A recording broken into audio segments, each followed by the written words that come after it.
Bonjour à toutes et à tous, il est l'heure de la revue de presse et ce samedi 11 juillet, un seul mot s'impose en ouverture de tous les kiosques. La chaleur. La troisième canicule en moins de 2 mois écrase la France et elle écrase aussi les unes.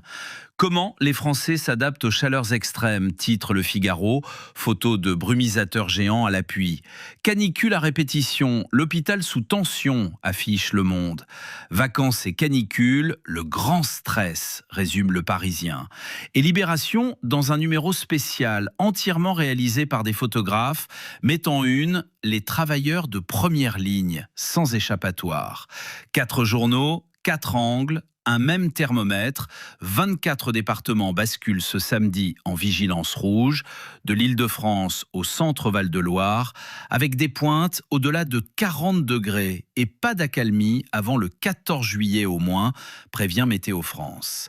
Le Figaro, donc, raconte la France du système D, départs anticipés, plans hors sec, chaleurs extrêmes déclenchées pour la première fois d'histoire, avec des centres de rafraîchissement équipés de lits et de kits de secours pour les plus vulnérables. Le journal donne aussi la parole aux agriculteurs désemparés.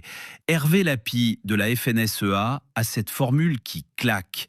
Les prairies sont toutes jaunes, c'est de la paillasse. Jusqu'à 30% de pertes pour le maïs et jusqu'à 100% pour certains petits fruits rouges, chiffre la ministre de l'Agriculture.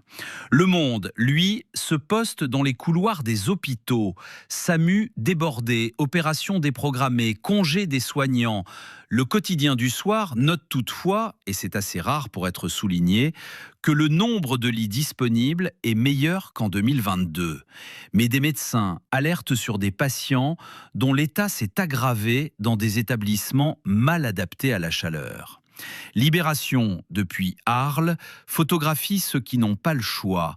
Étancheurs, livreurs, garagistes, maraîchers, aides à domicile. La patronne de la CGT, Sophie Binet, cinglante. Pendant que certains vivent d'univers climatisé en univers climatisé, des salariés continuent à travailler. Et pour eux, la canicule est un risque mortel. Le syndicat a déjà recensé 10 morts de la chaleur au travail, rien que sur les 3 derniers épisodes caniculaires. Les écologistes, eux, proposent un congé climatique de 5 jours par an. Et puis, il y a Le Parisien qui raconte la France des vacances gâchées, les apéros annulés, les enfants qu'on n'ose plus envoyer au centre aéré, les psychologues qui voient monter une véritable anxiété climatique. Dans son éditorial, Nicolas Bérode prévient « L'été que nous sommes en train de vivre n'est pas seulement un été de plus, il sonne comme un avertissement ». Et la climatologue Françoise Vimeux dans l'IB enfonce le clou. Les températures extrêmes d'aujourd'hui seront la norme de demain. À noter enfin, côté espagnol, ce bilan terrible rapporté par Libération. Au moins 12 morts dans les incendies de la province d'Almería, l'un des feux les plus meurtriers de l'histoire du pays. Heureusement, dans cette fournaise, il y a un rayon de soleil qui fait du bien. Les Bleus, 2-0 contre le Maroc. Et voilà l'équipe de France en demi-finale de la Coupe du Monde, la 3e d'affilée, mardi à Dallas. Solide et efficace, salue Le Monde en une. Libération, sous la plume de Grégory Schneider, décrit un quart survolé sans que les Bleus soient vraiment inquiétés depuis le début de la compétition. Le Figaro, lui, consacre 2 pleines pages à Didier Deschamps, qui entre un peu plus dans la légende. Seule ombre au tableau, et c'est Le Parisien qui rassure tout le monde, la cheville droite de Kylian Mbappé, gonflée et bleuie à Cross About Tralk, marquisée. Poche de glace, repos, mais pas d'examen complémentaire, le capitaine devrait tenir sa place. Et le journal s'amuse au passage d'un scène musicale. À chaque match des Anglais, des milliers de supporters entonnent Wonderwall d'Oasis, remonté sans semaine dans le top 40 outre-Manche. 60 ans que l'Angleterre attend de ramener requiert La politique maintenant, car sous la chaleur, la présidentielle infuse déjà. Révélation du Figaro, c'est Emmanuel Macron en personne qui a imposé, lors d'une réunion secrète à l'Élysée le 6 mai, contre l'avis de son Premier ministre Sébastien Lecornu, l'accélération du calendrier de la loi fin de vie, ce texte qui légalise l'euthanasie et le suicide assisté.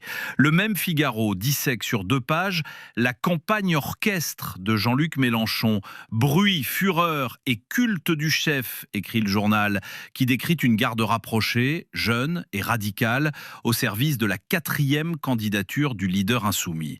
Interrogé sur Marine Le Pen, Mélenchon balaie « Je m'en fous, je la battrai, elle ou n'importe qui d'autre ». Ambiance radicalement différente dans Libération, qui a suivi François Ruffin en tournée estivale au camping des Flots Bleus à Pilat-sur-Mer. Pétanque, pastis et plafonnement des loyers. Les vacances, c'est aussi le temps de l'injustice, plaide le député Picard, avant un plongeon hydropulseur en main dans la piscine municipale. Le Monde, plus institutionnel, se penche sur les sénatoriales du 27 septembre. Républicains et socialistes vont tenter de limiter leurs pertes et le Rassemblement national pourrait décrocher, pour la première fois, un groupe au Palais du Luxembourg. Le journal note aussi la déconvenue d'Olivier Faure, dont les militants socialistes ont enterré le projet de primaire ouverte. Direction l'international et le dossier qui inquiète tous les journaux, le détroit d'Ormuz. Après la reprise des frappes entre Washington et Téhéran mercredi, Le Monde analyse le risque d'une guerre sporadique. Le protocole d'accord signé en grande pompe à Versailles le 17 juin vacille et l'ancien conseiller américain Robert Malley résume l'incertitude d'une formule. Il y a énormément d'inconnus et la plus importante est relative aux sautes d'humeur du président. Un président qui a déjà annoncé 38 fois la fin imminente de la guerre, selon CNN. Le Figaro ajoute une information spectaculaire via la presse israélienne et américaine. Israël aurait déjoué un projet iranien d'attentat contre l'avion de Donald Trump. Et le sondage maison du journal donne le ton, 72% des lecteurs craignent un retour de la guerre entre les États-Unis et l'Iran. Libération complète le tableau de Téhéran. Le nouveau guide suprême, Mojtaba Khamenei, reste invisible pendant que pragmatiques et ultra-conservateurs se déchirent. Et le journal savoure, photos à l'appui, le fiasco de la grande foire du 4 juillet, voulue par Trump pour les 250 ans de l'Amérique. Stand déserté, bassin verdâtre infesté d'algues et cette pique d'un éditorialiste de USA Today qui compare la fête à celle du tyran de son lycée à laquelle personne ne vient. Le volet économique à présent, avec une coïncidence éditoriale savoureuse. Le Figaro et Le Monde consacrent le même jour leur éditorial à l'automobile européenne. Volkswagen a annoncé jeudi une réduction de sa production à 9 millions de véhicules, une gamme réduite de moitié. Et la presse allemande évoque jusqu'à 100 000 suppressions d'emplois. Pour Jacques-Olivier Martin dans Le Figaro, c'est le Tourmalet de l'automobile. Devant, écrit-il, le peloton chinois prend le large. Et il conclut, dans les grands cols, une équipe ne perd pas seulement parce que les jambes lâchent, elle peut aussi mourir d'un manque d'oxygène. Le Monde en tire une leçon plus politique. Berlin découvre que la souveraineté industrielle n'est pas un slogan, mais une nécessité. Côté tech, Le Figaro rapporte que Bruxelles somme Meta de supprimer les mécanismes addictifs d'Instagram et de Facebook au nom du règlement européen sur les services numériques. Et Le Monde révèle comment Bercy siphonne les aides à l'agriculture bio. Plus de 250 millions d'euros de crédits à la conversion non utilisés en 2 ans, détournés de leur vocation écologique, déplore la filière. Avant de refermer des journaux, 2 signalements loin des projecteurs.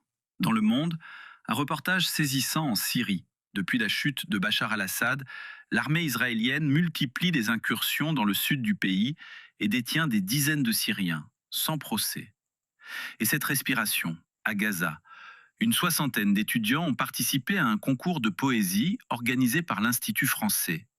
Des textes émouvants et éprouvants, dit l'écrivain Éric Vuillard, où revient encore et toujours le mot espoir. Dans le Figaro, enfin, une enquête préoccupante sur la hausse de la mortalité infantile, les raisons du naufrage d'une France longtemps exemplaire en matière de périnatalité. Et on termine, comme il se doit, par la culture, qui vit ce week-end au rythme des festivals. À Arles, donc, Libération a confié tout son journal au photographe. Et Lionel Charrier, qui signe l'éditorial, lance un cri d'alarme. Un quart des photographes vivaient en 2022 avec moins que le RSA. Et l'intelligence artificielle bouscule une économie déjà fragile. 200 ans après Niepce, écrit-il, protéger la photographie est une question de démocratie. À Avignon, le monde s'interroge avec gourmandise. Qui va voir une pièce de 5h30 ? Réponse, les spectateurs de Mal d'Aurore, de Julien Gosselin, qui ouvre le festival sous les étoiles du Palais des Papes, gourdes et coussins conseillés. Le Parisien, lui, est aux Francopholies de La Rochelle. Et le Figaro s'offre une échappée monastique. Le reportage du jour raconte des moines du Barou venus repeupler une abbaye angevine millénaire. Entre le silence des moines et la clameur des stades, il y en a ce matin pour toutes les oreilles. C'est la fin de cette revue de presse. Restez au frais, buvez de l'eau. Très bonne journée à toutes et à tous.